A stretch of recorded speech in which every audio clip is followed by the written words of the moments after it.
Hello, എന്തൊക്കെയുണ്ട് വിശേഷം? എല്ലാവർക്കും സുഖമല്ലേ? ഇന്നത്തെ കുഞ്ഞ് പാചകവും വിശേഷങ്ങളും നല്ലൊരു ബീഫ് റെസിപ്പിയാണ് കേട്ടോ ഇന്നത്തെ വീഡിയോയിൽ നമ്മൾ കാണിക്കാൻ പോകുന്നത്.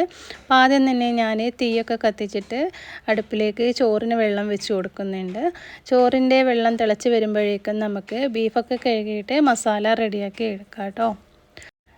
നമ്മുടെ വീഡിയോസ് നിങ്ങൾ കണ്ട് സപ്പോർട്ട് ചെയ്യണേ, ലൈക്ക് ചെയ്യാനും മറന്നു പോകരുത് കേട്ടോ.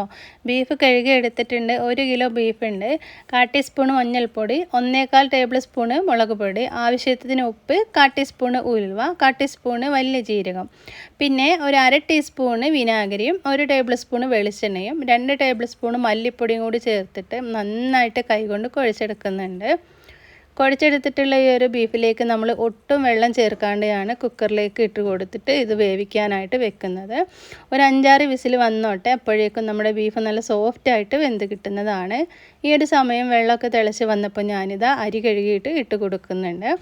നമ്മുടെ ഈ പാചക വീഡിയോയും വ്ളോഗൊക്കെ നിങ്ങൾക്ക് ഇഷ്ടമാവുന്നുണ്ടെങ്കിൽ നിങ്ങൾ ഉറപ്പായിട്ടൊന്ന് ലൈക്ക് ചെയ്യാനും സപ്പോർട്ട് ചെയ്യാനും മറക്കരുത് കേട്ടോ.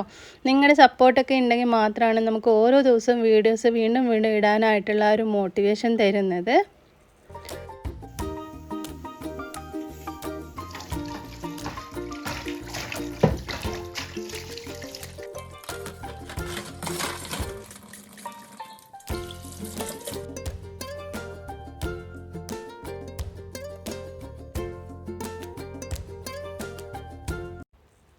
നമ്മുടെ ഭക്ഷണം ഉണ്ടാക്കുന്നതിനിടയിൽ നമ്മുടെ ക്ലീനിങ്ങും കാര്യങ്ങളൊക്കെ തകൃതിയായി നടന്നുകൊണ്ടിരിക്കുന്നുണ്ട്. പാത്രം കഴുകൽ, സിങ്കൊക്കെ ഒന്ന് വൃത്തിയാക്കി എടുത്തിട്ടുണ്ട്.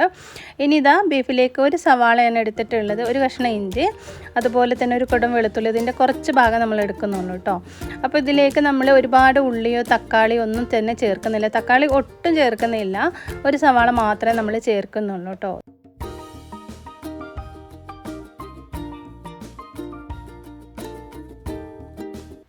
അങ്ങനെ ബീഫ് കുക്കറിൻ്റെ വിസിലൊക്കെ പ്രഷറൊക്കെ പോയതിന് ശേഷം നമ്മൾ തുറന്ന് നോക്കിയിട്ടുണ്ട്. നമ്മളൊട്ടും വെള്ളം ചേർക്കാണ്ടാണ് വെച്ചതെങ്കിലും അതിനിടയിൽ വെള്ളത്തിൻ്റെ ഒരു അളവുണ്ട് കേട്ടോ, ഒത്തിരി ഉണ്ട്. അപ്പം ബീഫൊക്കെ നന്നായിട്ട് വെന്തിട്ടുണ്ട്. ഇനി ഈ ഒരു ചട്ടി നമ്മൾ അടുപ്പിലേക്ക് വെച്ച് കൊടുത്തിട്ടുണ്ട്. അതിലേക്ക് 2 ടേബിൾ സ്പൂൺ വെളിച്ചെണ്ണയും നമ്മൾ നേരത്തെ അരിഞ്ഞ് വെച്ചിട്ടുണ്ടായിരുന്ന 3-4 അല്ലി വെളുത്തുള്ളിയും 1 കഷ്ണം ഇഞ്ചിയും സവാള ചെറുതായി അരിഞ്ഞും കൂടി ചേർത്ത് കൊടുക്കുന്നുണ്ട്. വെളുത്തുള്ളി നീളത്തിൽ ചെറുതായി അരിഞ്ഞും കൂടി ചേർത്ത് കൊടുക്കുക. കറിവേപ്പിലയും കൂടി ഇട്ട് കൊടുക്കുക കേട്ടോ. അങ്ങനെയാകുമ്പോൾ വെളുത്തുള്ളിയൊക്കെ ഇതിൽ നന്നായിട്ട് കിടന്ന് മൂത്ത് നല്ല ടേസ്റ്റ് ഉണ്ടാവും. ബീഫിൻ്റെ കൂടെ കഴിക്കുമ്പോൾ ആ ഒരു വെളുത്തുള്ളിയും കൂടി കടിക്കുന്ന സമയത്ത് നന്നായിട്ട് ഫ്രൈ ആയിട്ടുണ്ടാവും ആ ഒരു വെളുത്തുള്ളി, ഇഞ്ചിയും കറിവേപ്പിലയും സവാളയൊക്കെ. ബീഫ് ഇതിലേക്ക് ഇട്ട് കൊടുത്തതിന് ശേഷം വെള്ളമൊക്കെ ഒന്ന് വറ്റി വരട്ടെ. 1/4 ടീസ്പൂൺ കുരുമുളക് പൊടിയും കൂടി ചേർത്തിട്ട് നമ്മൾ വീണ്ടും ഇളക്കി മിക്സ് ആക്കുന്നുണ്ട്. മൂടി വെക്കണ്ട. മൂടി വെക്കുകയാണെങ്കിൽ ആ മൂടിമത്തെ വെള്ളം കൂടി ഇതിലേക്ക് ഇറങ്ങിയിട്ട് വീണ്ടും വെള്ളമാവും. ഇനി ഇതിലേക്ക് ഒരു 1/2 ടേബിൾ സ്പൂണ് ബീഫ് മസാലയും 1 ടേബിൾ സ്പൂൺ മല്ലിപ്പൊടിയും കൂടി ചേർത്ത് കൊടുക്കാം. മല്ലിപ്പൊടി നമ്മൾ മുന്നേ ചേർത്താണ്, എന്നാൽ ഇതിലേക്ക് നമ്മൾ ചേർത്ത് കൊടുക്കുന്നുണ്ട്.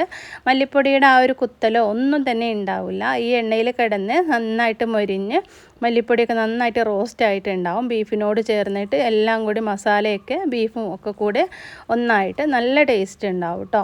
അപ്പോൾ വെള്ളമൊക്കെ വറ്റിതാ ബീഫ് ഈ ഒരു പാകത്തിനായിട്ടുണ്ട്. ഇതുപോലെ നമ്മൾ വിറകടുപ്പിൽ ഏതെങ്കിലും ഒരു മൺചട്ടിയിലോ അല്ലെങ്കിൽ ഇനിയിപ്പോൾ ഒരു സാധാ ചീനച്ചട്ടിയിലൊക്കെ വെച്ചിട്ട് വെള്ളമൊക്കെ വറ്റിയെടുത്ത് എണ്ണയൊക്കെ വറ്റി ആ നെയ്യൊക്കെ വറ്റി വരുമ്പോഴാണ് ഇങ്ങനെ ഈ ഒരു കളറായിട്ട് നമുക്ക് ബീഫ് കിട്ടുക കേട്ടോ. അപ്പോൾ നമ്മൾ കുക്കറിൽ വേവിച്ചെടുക്കുന്ന സമയത്ത് ഒരുപാട് വെള്ളം ചേർക്കരുത്. അങ്ങനെ ആകുമ്പോൾ വീണ്ടും വീണ്ടും നമ്മൾ ആ വെള്ളം വറ്റി വരാനായിട്ട് വെയിറ്റ് ചെയ്യേണ്ടി വരും. പിന്നെ ബീഫ് നന്നായിട്ട് വെന്ത് അലിഞ്ഞു പോകും കേട്ടോ. അങ്ങനെ ബീഫൊക്കെ റെഡിയാക്കി എടുത്തു. തക്കാളി മോരുകറി, തേങ്ങ അരക്കാത്ത മോരുകറി ഇവിടെ ഉണ്ടാക്കി എടുത്തിട്ടുണ്ട്. അപ്പോൾ ഈ ഒരു ബീഫ് റെസിപ്പി നിങ്ങൾക്ക് ഇഷ്ടമായെങ്കിൽ അഭിപ്രായങ്ങൾ അറിയിക്കുക കേട്ടോ. അതുപോലെ ഒന്ന് ഉണ്ടാക്കി നോക്കുക, അടിപൊളി ടേസ്റ്റാണ്. അപ്പോൾ ഇന്നത്തെ കുഞ്ഞു കുഞ്ഞു വിശേഷങ്ങളും പാചകവും ഒക്കെ ഉൾപ്പെടുത്തിയിട്ടുള്ളൊരു വീഡിയോ ആണ്. വീഡിയോ മുഴുവനായിട്ട് കണ്ട് നിങ്ങൾ സപ്പോർട്ട് ചെയ്യാൻ മറക്കരുത് കേട്ടോ. വീണ്ടും നമുക്ക് കാണാം.